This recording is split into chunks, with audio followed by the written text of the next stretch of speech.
Meriam Si Jagur atau meriam Ki Jagur adalah senjata besar peninggalan Belanda yang terletak di kawasan Kota Tua Jakarta. Meriam Si Jagur tampak mesum karena bentuknya yang mengepal dengan ibu jari menyelipkan di sela telunjuk dan jari tengah. Meriam Si Jagur sangat besar, dengan panjang 3,8 meter, lingkar terbesar 2,06 meter, lingkar terkecil 1,22 meter, dan lebar 1 meter. Meriam Si Jagur memiliki berat total sekitar 3,5 ton, dengan panjang pangkal 41 cm dan lingkar sekitar 60 cm. Meriam, mesum, ini kini menjadi salah satu bagian dari koleksi Museum Sejarah Jakarta, atau yang dikenal dengan Museum Fathahillah di kawasan Kota Tua. Si Jagur sangat terkenal dan menjadi ikon, objek unggulan, tontonan unik dan menarik bagi turis lokal maupun mancanegara yang berkunjung ke Museum Fathahillah. Tidak jelas apakah Si Jagur dibuat dengan sengaja atau secara kebetulan. Namun, di buku kisah-kisah edan seputar Jakarta tempo dulu, Zainuddin HM menyatakan, yang jelas, meriam ini pernah dipakai tentara Belanda saat menduduki kota Batavia dan berperang melawan pribumi. Si Jagur telah banyak membunuh orang. Tembakannya membuat pertahanan tentara pribumi lemah, kocar-kacir, dan banyak yang mati.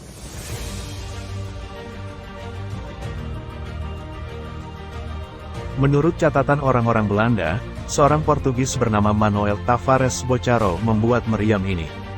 Pembuatan meriam ini di sebuah bengkel bernama ST Jago de Bara di daerah Macau sekitar abad 16 atau 17, dan nama bengkel tersebut adalah Si Jagur. Zainuddin menyatakan bahwa versi lain mengatakan bahwa nama itu berasal dari bunyi meriam saat digunakan, jegur, jegur, jegur. Diduga, meriam ini menjadi rampasan perang Belanda setelah mengalahkan Portugis, dan kemudian dibawa sambil menjelajah benua Asia hingga akhirnya menjajah Indonesia dan menduduki kota Batavia. Meriam Si Jagur dibawa ke Malaka di semenanjung Malaysia oleh Belanda sekitar tahun 1604. Mereka tinggal di sana selama bertahun-tahun, meskipun tidak pernah digunakan untuk berperang. Setelah itu, meriam ini dibawa ke daerah lain. Akhirnya, pada tanggal 1 Februari tahun 1641, mereka tiba di kota Batavia, yang merupakan wilayah jajahan baru Belanda. Selama waktu yang lama, meriam Si Jagur menjadi alat perang andalan pasukan artileri Belanda di Batavia.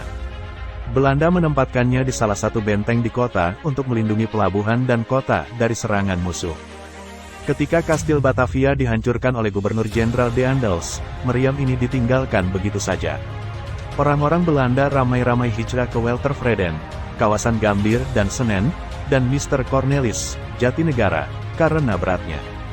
Si Jagur tergeletak sendirian untuk waktu yang lama di dekat Jembatan Intan, di dekat Hotel Batavia di Jalan Kali Besar Barat, Jakarta Barat. Si Jagur kemudian dipindahkan ke Museum Nasional yang terletak di Jalan Merdeka Barat, Jakarta Pusat, setelah berlama-lama di sana. Pada tahun 1968, meriam itu dikembalikan ke Museum Wayang, yang sebelumnya dikenal sebagai Museum Jakarta Lama.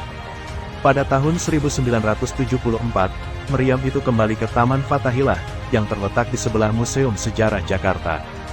Dengan bentuk tangan, mesum, khasnya, meriam ini masih berdiri tegak di kawasan Kota Tua.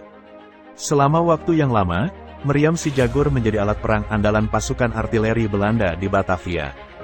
Belanda menempatkannya di salah satu benteng di kota untuk melindungi pelabuhan dan kota dari serangan musuh.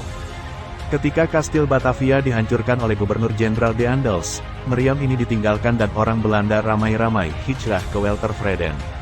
Si Jagur kemudian dipindahkan ke Museum Nasional yang terletak di Jalan Merdeka Barat, Jakarta Pusat, setelah berlama-lama di sana. Pada tahun 1968, meriam itu dikembalikan ke Museum Wayang, yang sebelumnya dikenal sebagai Museum Jakarta Lama. Pada tahun 1974, meriam itu kembali ke Taman Fathahillah, yang terletak di sebelah Museum Sejarah Jakarta.